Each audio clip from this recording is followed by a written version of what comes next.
Hello, and welcome to the League Presents, a show by the League of Women Voters of Newton, where we will talk about topical issues important to our community. My name is Marcia Johnson, and I am a member of the LWVN Board of Directors. Today, I'm speaking with Amy Davenport, who is an unopposed and non-incumbent candidate for the Ward 7 School Committee seat. Since she is unopposed and the League does not hold what we call an empty chair forum, we thought the League Presents could give her an opportunity to share her thoughts about her candidacy and the Newton Public School system. I had reached out to Barry Greenstein, who is also unopposed and a non-incumbent candidate for the Ward 8 School Committee seat, and we were unable to find a date that would work for Mr. Greenstein. And I recommend that you go to his website at barry4newtonschools.com. So I'm going to now ask Amy to introduce herself to us. So tell us a little about yourself, your candidacy, and why you want to be on the school committee. Hi, I'm Amy Davenport. It's really nice to be here. It's an honor to meet with all of you. I grew up in Pittsburgh, Pennsylvania, and moved to Newton, Massachusetts as a college freshman at Boston College. And so I've been a steadfast Pittsburgh Steelers fan, but also Boston College Eagles football fan for a very long time. And I loved BC so much that I married my college boyfriend, and we moved sort of just around the corner from there, and have been Newton residents since 2013. One of the reasons that I've always wanted to live in Newton is because I'm a career educator, and I got my master's from Boston College in secondary education and English, and did my first student teaching experience and then a long-term substitute role at Newton North High School.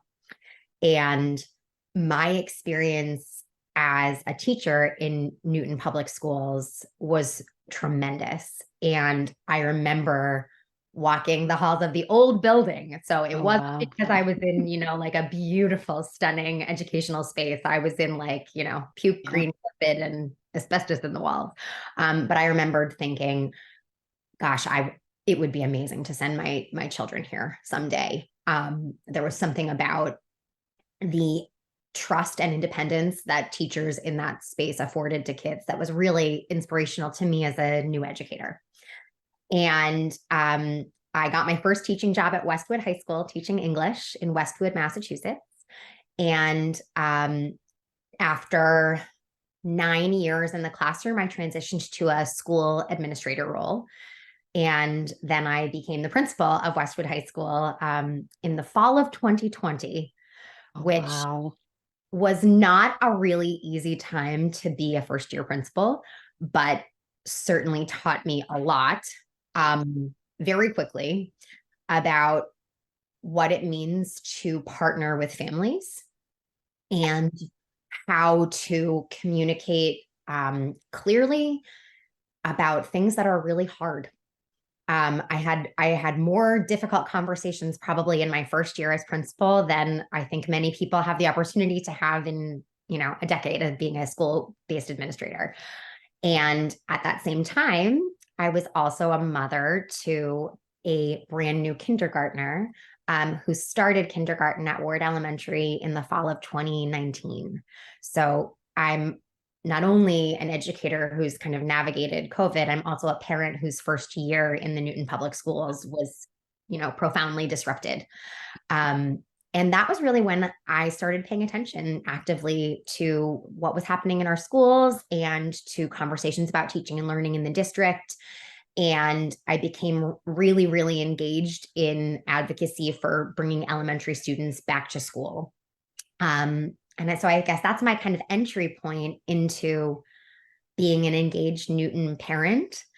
And I learned that Kathy Shields would not be running for her seat. And I thought, gosh, I go to every school committee meeting on Zoom. I spend a lot of time thinking about and talking to people about the schools, and it would be really exciting to maybe have a seat at the table where decisions are made. And so I took the leap and pulled papers, and I'm here today. Great. It's great to have educators on the school committee because you see it as a parent, as an educator, as an administrator. So now you'll have that full box and just kind of wiggle, get your elbows outside the box. All right, first question. Recently, Newton High Schools have placed lower in the ranking for Massachusetts public schools. To what do you think this is attributed, and how would you address this as a school committee member? It's a great question. As a school-based administrator, I think a lot about those rankings too. There's US News, there's Boston Magazine, there's some more crowdsourcing based mechanisms for ranking like niche.com. And every ranking system is based on a very clear set of criteria, and those criteria are not the same across rankings. And so I think it's really important to look at those rankings, and I don't think it's important to consider them to be the be all end all authority on whether or not a district is providing a good experience for all students. There are some data indicators that I do think are really important, particularly as I think about my role on school committee. I think talking about standardized tests is a really important entry point into what might also be happening in the classroom. And standardized testing isn't always the be all end all that, tells us what a student is learning and what they're experiencing every day. And so I think rankings really matter to taxpayers. I think they really matter to parents. I think they matter to educators too. And I think that they're an interesting marker, but they're not a definitive marker that tells us what our school system is giving to kids. So how would you, I don't have any children in school anymore, but both of our children went through from first grade through 12th grade here on the north side of the city. So what, if I came to you as a school committee person, some of the rankings of and it continuing to go down, and yet, we spend a lot of money. Newton's highly regarded for the education that it gives children. People move here. That's why my husband and I came here. So what kind of your response if I came to you and said, what? Our high schools? And from a parent and a high school administrator yourself, what kind of response would you give to me? Yeah, I mean, A sense of assurance, I guess is probably. What I would say is that actually in the most recent Boston Magazine rankings, Newton North and Newton South are much higher than they were in years prior. Good. And I think what I'd really want to know is what you've experienced as a parent in the district, and what lived concerns or successes you've experienced as a parent in the district. Because to me, that's the real story of what the Newton Public Schools is the lived experience of the stakeholders who are engaged in it every single day. I think behind the scenes, I have an obligation to ask questions to the superintendent about the data that might have led to those declining scores or those improving scores or rankings. I think behind those are conversations that I would anticipate the superintendent is having actively with her building leadership teams.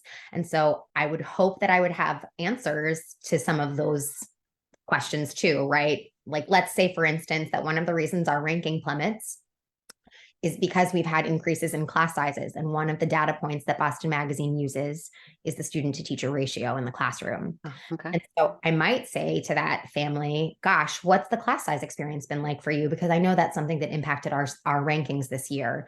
What grade is your child in? What's the average class size? What's their experience been like? How does that compare to previous years? And maybe that's an opportunity to sort of advocate for more funding, which is a hot topic in yes, it is. Time, right? Yeah. But that is part of the reality of the role is that I have to approve the budget. And right. If I see that our class sizes are increasing and I don't see an acknowledgement of that in the budget that the superintendent brings forth, then it's my obligation to ask those questions too. So I think it's not just about how I respond to what I'm hearing, but also to the parent. It's also about what I do with the actual right act of it itself in terms of what my role as a school committee member is. Great, thank you. So now feeding into this, our school enrollment numbers are declining. And there's anecdotal evidence that during and post-pandemic, more Newton residents have put their children into private schools. Do you think this is the case with more Newton residents case? And if so, How can Newton Public Schools address the, I don't know if this is the correct term, but this was the question, exodus of students from its schools? If it's not the case, what might be driving decline in enrollment besides population? So we put that to one side, but people leaving the school system is, I think, more of the concern. Yes. Well, and unfortunately, you can't entirely separate those two phenomenon, right? Mhm. We knew in education, we've known for a long time that there were predicted declines in enrollment across the state. That's a story that we've been charting for a long time. And at the same time, I would say my qualitative experience is that I have a lot of friends who left during COVID and they have not come back. And part of that decision is about routine and comfort. There was something so jarring and about the uncertainty of that period of time during COVID. And I I think that Newton had a very hard time creating a strong experience for students in the classroom, in the physical classroom during